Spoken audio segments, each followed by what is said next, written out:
ആരോഗ്യം കുറച്ചധികം നാളുകളായിട്ട് ഹെൽത്തിനെ ഫോക്കസ് ചെയ്തുകൊണ്ടുള്ള ആ ഹെൽത്ത് കോൺഫിഡൻസ് മാത്രം സർക്കുലേറ്റ് ചെയ്യുന്ന ഒരു സോഷ്യൽ മീഡിയയാണ്. അപ്പോൾ അതിൻ്റെ ഭാഗമായിട്ട് ആരോഗ്യത്തെ റെപ്രസെൻറ്റ് ചെയ്ത് ഇവിടെ വന്ന് സംസാരിക്കാൻ സാധിക്കുന്നതിൽ എനിക്കും ഒരുപാട് അഭിമാനമുണ്ട് നിങ്ങളോട് അസോസിയേറ്റ് ചെയ്യുന്നതിൽ. അപ്പോൾ അധികം ഡിലേ ഇല്ലാതെ നമുക്കങ്ങ് സ്റ്റാർട്ട് ചെയ്യാമെന്ന് വിചാരിക്കുന്നു. ഒരു വലിയ കൈയടിയോടെ നമുക്ക് സ്റ്റാർട്ട് ചെയ്താലോ?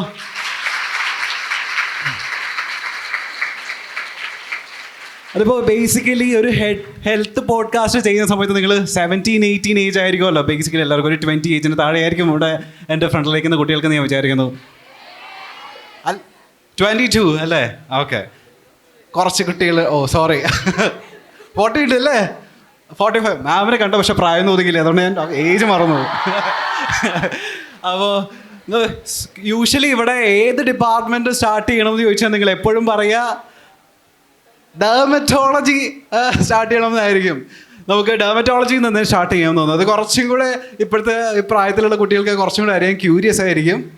അപ്പോൾ നമുക്ക് അതിൽ സ്റ്റാർട്ട് ചെയ്യാം. അപ്പോൾ നമുക്ക് ആതിര ഡോക്ടർ ഉണ്ട് അതിനെപ്പറ്റി സംസാരിക്കാൻ വേണ്ടിയിട്ട്. അതിന് മുൻപായിട്ടേ എല്ലാ ഗ്യാങ്ങിലും കാണില്ലേ, നമ്മളുടെ കോളേജിലും നമ്മളുടെ ഗ്യാങ്ങിലൊക്കെ, അതായത് ഫുഡ് കഴിച്ചില്ലെങ്കിലും ചിലപ്പോൾ കുളിച്ചില്ലെങ്കിലും നന്നായിട്ട് സ്കിൻ കെയർ ചെയ്യുന്ന ഒരു ചങ്ക് നമ്മളുടെ കൂട്ടത്തിൽ ഉണ്ടാവൂലേ?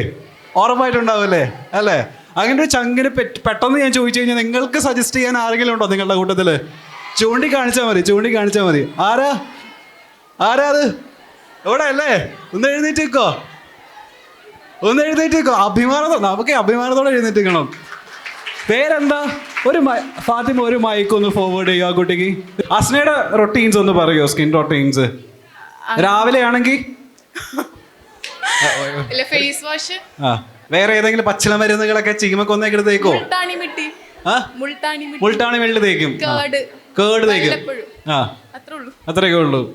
നമുക്ക് ഡോക്ടറിനോട് ഒരു എക്സ്പേർട്ട് ഇത് എന്തൊക്കെ റെക്കമെൻഡ് ചെയ്യുന്നുണ്ട് എന്നുള്ളത് നമുക്ക് ചോദിക്കാം. ഇതുപോലെ മുൾട്ടാണി വെള്ളി തേക്കുന്ന കുട്ടികളുണ്ട്. ഒരുപാട് സെറംസ് യൂസ് ചെയ്തിട്ട് സ്റ്റോപ്പ് ചെയ്ത ആൾക്കാരുണ്ട്.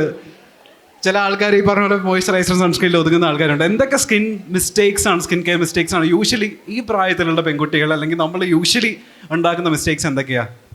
അതായത് ഇന്നിപ്പോൾ ഒരു OP ഇരുന്ന് കഴിഞ്ഞാൽ ഒരു 10 വയസ്സുള്ള കുട്ടി വന്നാലും ആദ്യം ചോദിക്കുന്ന ചോദ്യം എന്തൊക്കെ സ്കിൻ റൂട്ടീൻസ് ചെയ്യണം എന്നാ. 10 വയസ്സ് 12 വയസ്സ് നമ്മൾ എക്സ്പെക്ട് ചെയ്യില്ല. അപ്പോൾ എല്ലാവരും ഇപ്പോൾ പറയുന്നവരും പറയാത്തവരുമായിട്ട് എല്ലാവരും എന്തെങ്കിലുമൊക്കെ ഉപയോഗിക്കുന്നവരായിരിക്കും. അല്ലെങ്കിൽ ഇങ്ങനത്തെ പൊടിക്കൈകൾ, കാപ്പിപ്പൊടി, തൈര്, അത് ഇത് ഇല അരച്ചത്, അത് ഇതൊക്കെ അങ്ങനത്തെ കുറേ അധികം പ്രോഡക്റ്റ്സ് യൂസ് ചെയ്യുന്നവരാണ് മിക്കവാറും പേര്. പക്ഷേ ഇതിനകത്ത് പ്രധാനപ്പെട്ടൊരു കാര്യം എന്താണെന്ന് വെച്ചാൽ ഈ ആക്റ്റീവ് ഇൻഗ്രീഡിയൻസ് ഉള്ള കുറേ പ്രോഡക്റ്റ്സ് ആണ് പൊതുവെ ബ്രൈറ്റനിങ് ക്രീംസ് എന്ന് പറഞ്ഞിട്ടോ ബ്രൈറ്റനിങ് സിറംസ് ആയിട്ടൊക്കെ വരാം.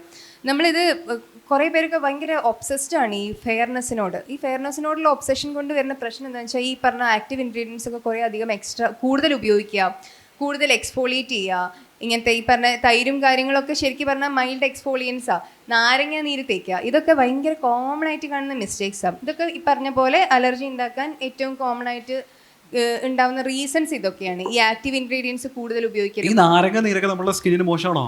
നാരങ്ങ നീര് എന്ന് പറയുന്നത് ശരിക്കും ആസിഡാണ്. അത് എക്സ്ഫോളിയേറ്റ് ചെയ്യുന്ന ഒരു സാധനമാണ്. നമ്മളിത് ഒരു കൺട്രോൾഡ് രീതിയിൽ ഉപയോഗിക്കുന്ന കുറേ പ്രോഡക്റ്റ്സ് ഉണ്ട്. അത് ഈ പറഞ്ഞ പോലെ സിറംസ് ആയിട്ടുണ്ട്, അല്ലെങ്കിൽ ഇപ്പോൾ നമ്മൾ OP പ്രൊസീജിയേഴ്സ് ആയിട്ട് പീലിംഗ് ചെയ്യാറുണ്ട്. ഇതൊക്കെ കൺട്രോൾഡ് ആയിട്ട് നമ്മളിത് ഉപയോഗിക്കുന്നതാണ്.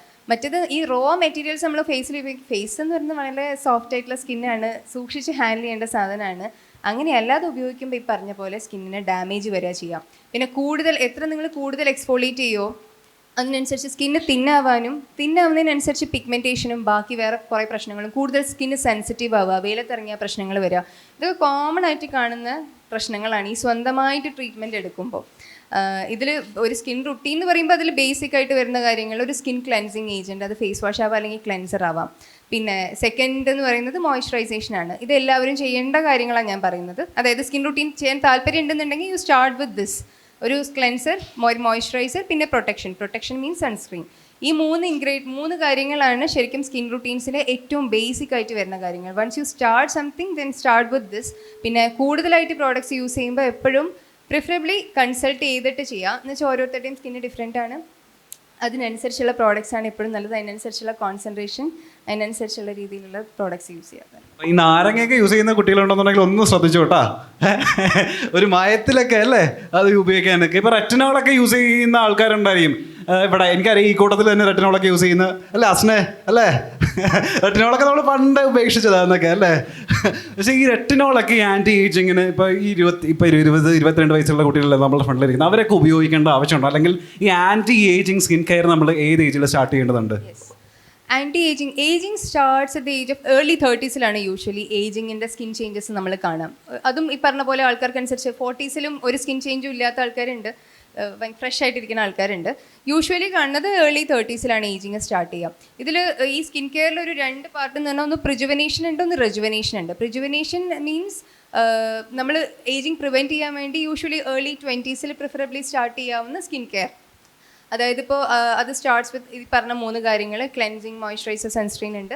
അത് കൂടാതെ ആൻറ്റി ഓക്സിഡൻറ്റ് സിറംസ്, ഇപ്പോൾ പറഞ്ഞ വൈറ്റമിൻ സി അല്ലെങ്കിൽ നിയാസിനമൈഡ്, ഹൈലൂറോണിക് ആസിഡ് ഒക്കെ പോലത്തെ സാധനങ്ങൾ നമുക്ക് യൂസ് ചെയ്യാവുന്ന സാധനമാണ്. പക്ഷേ ഇത് പറഞ്ഞ പോലെ ഓരോ ആൾക്കാരുടെ സ്കിന്നിനനുസരിച്ച് ഡിഫറെൻ്റ് ആണ് എന്നുള്ളതാണ്. പിന്നെ റെജുവനേഷൻ എന്ന് പറഞ്ഞു കഴിഞ്ഞാൽ അത് നമ്മൾ സ്റ്റാർട്ട് ചെയ്യുന്നത് വൺസ് ഏജിങ് സ്റ്റാർട്ട് ചെയ്ത് കഴിഞ്ഞാൽ, അതായത് ഇപ്പോൾ 30s ശേഷം അത് പ്രൊസീജിയേഴ്സ് ഉണ്ട്. ഈ പറഞ്ഞ പോലെ റെറ്റിനോൾസ് ഉണ്ട്. റെറ്റിനോൾസ് യൂസ് ചെയ്യാം. നേരത്തെ ഇപ്പോൾ ആക്നെയുള്ള ആൾക്കാർക്കും റെറ്റിനോയിഡ് എന്ന് പറഞ്ഞ ഗ്രൂപ്പിലുള്ള മരുന്നുകൾ നമ്മൾ കൊടുക്കും. അത് യൂസ് ചെയ്യുന്നത് ഒരു പ്രോപ്പറായ രീതിയിലല്ലെങ്കിൽ ശരിക്കും സ്കിന്നിന് ഡാമേജ് ഉണ്ടാക്കുന്ന ആളാണ്.